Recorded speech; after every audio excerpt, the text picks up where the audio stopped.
चैत के चटनी का चाटो तारू हमारा होर नहीं ताको तारू कहो काहे ऐसे करो तारू।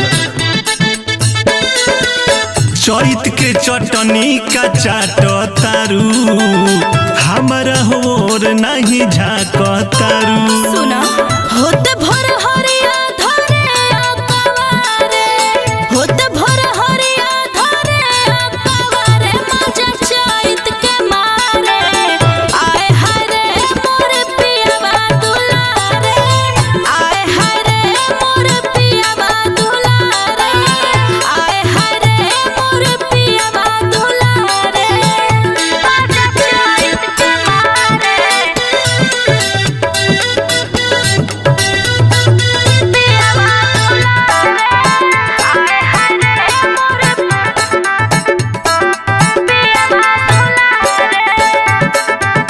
चढ़ते चैतवा तोहर निखरता ब्यूटी लागता करता ओवर टाइम ड्यूटी।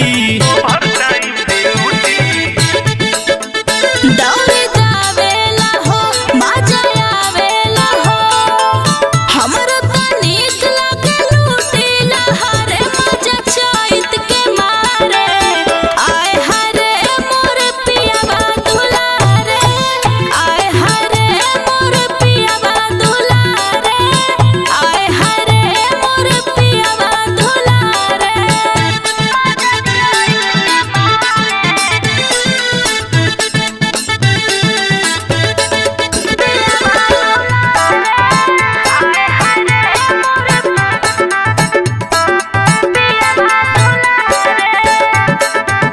झरेला हो रहा कि झरेला उमी हमर नियन बोला लेला कचूमी बोला।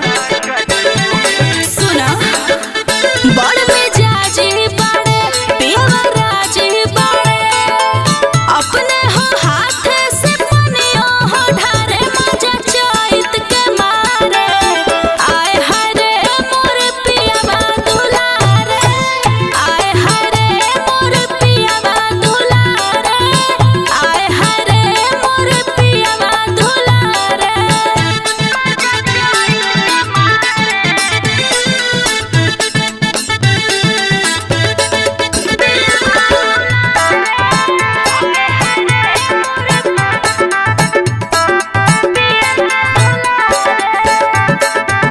सतुआ प्याज साथे आम के चटनिया धर बिरकेला साथे करेलू कटनिया।